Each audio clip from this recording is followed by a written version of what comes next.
दोस्तों, आज मैं आपको एक ऐसी देवी की कथा सुनाने जा रहा हूं जिसका जन्म भले ही इंसानों की तरह रहा हो, पर इरादा देवताओं से भी ऊपर था। एक ऐसी देवी जो चौहान वंश में जन्मी, जिसका जन्म भले ही साधारण हो, जिसका परिवार भले ही साधारण हो, पर उसकी शक्ति असाधारण थी।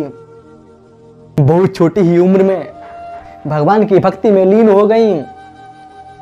उस उम्र में छोटे छोटे बच्चे खेल कूद में मस्त होते हैं, लेकिन वो भगवान की भक्ति में लीन थी। इस उम्र में लोग खेलते कूदते मनोरंजन करते हैं, बचपने की उम्र बोलते हैं जिसको। उसी उम्र में वो देवी भगवान की भक्ति में खो चुकी थी। पर कुछ लोग कहते हैं कि उनकी भक्ति देखकर कुछ लोग हंसते थे, कुछ लोग ताना मारते थे, कोई मजाक बनाता था, लेकिन उस देवी पर कोई फर्क नहीं पड़ा।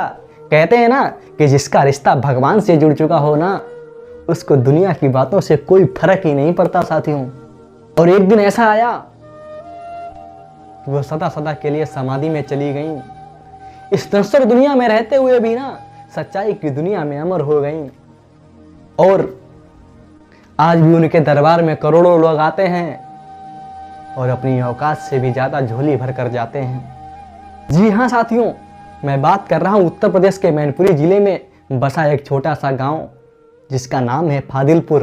वही फादिलपुर जिसे कोई जानता तक नहीं था और आज नेमा देवी के नाम से पूरी दुनिया में प्रसिद्ध हो गया। वही नेमा देवी जो बचपन से ही भक्ति में लीन हो गई थी। उन्हें चाहे भले ही कोई गाली दे वो भी माफ, कोई मारे वो भी माफ। उनका स्वभाव ही ऐसा था कि हर किसी को क्षमा, चाहे कोई कुछ भी करे पर उनके लिए सभी लोग क्षमा ही हैं। ऐसा नेक स्वभाव था नेमा देवी का। समय बीतता गया और एक दिन वो अपने घर से बाहर गांव के किनारे झाड़ियों से भरा खेत, और वहां उन्होंने आसन लगा लिया अपना और सब कुछ त्याग दिया।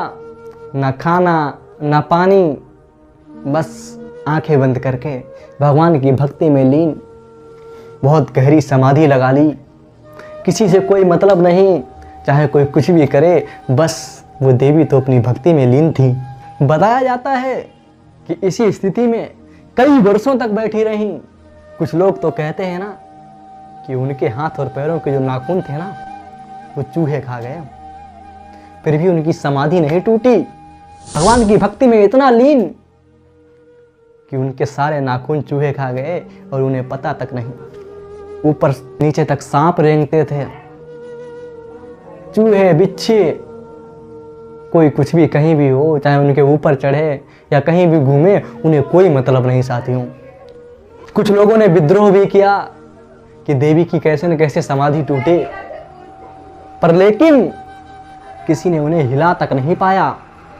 कुछ लोग परेशान होने लगे कि आखिर ये नेमा उठ क्यों नहीं रही, क्योंकि भाई गांव की बात थी। किसी गांव की लड़की वर्षों वर्ष तपस्या में लीन हो जाए तो हर किसी को चिंता सताने लगती है कि आखिर ये उठ क्यों नहीं रही। और गांव वालों का ये दुख दर्द देख के वो देवी पता है सदा सदा के लिए जमीन में समा गई।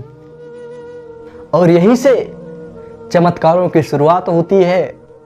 जहां झाड़ियां थीं, आज वहां भव्य विशाल मंदिर खड़ा है। कहते हैं कि लोग यहाँ रोते हुए आते हैं और हंसते हुए जाते हैं। अमीर हो या गरीब, दीन हो या दुखी, गरीब हो या असहाय, नेमा देवी हर किसी के कष्ट हरती हैं, हर किसी का दुख दूर करती हैं। इसीलिए साथियों, करोड़ों भक्तों के दिलों पर आज भी नेमा देवी राज करती हैं।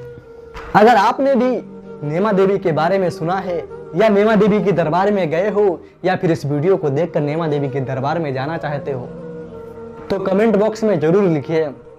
और जिन भक्तों को एड्रेस नहीं पता है ना, वो कमेंट बॉक्स में लिखें कि एड्रेस, उन सबको एड्रेस मेंशन कर दिया जाएगा जिससे आसानी से वो नेमा देवी के दरबार में पहुंच सकें। तो साथियों, इसी बात पर सारे बोलेंगे नेमा देवी की जय हो। कि सच्ची है नेमा देवी ये, ना मानो तो अजमा कर देखो, विश्वास नहीं यदि मुझ पर है तो माँ के दर जा कर देखो, कि जो इनके दर पर आता है वो मुंह मांगा सब पाता है, जो शरण में इनकी आ जाए वो भक्त धनी हो जाता है। प्रेम से बोलो एक बार नेमा देवी की जय हो।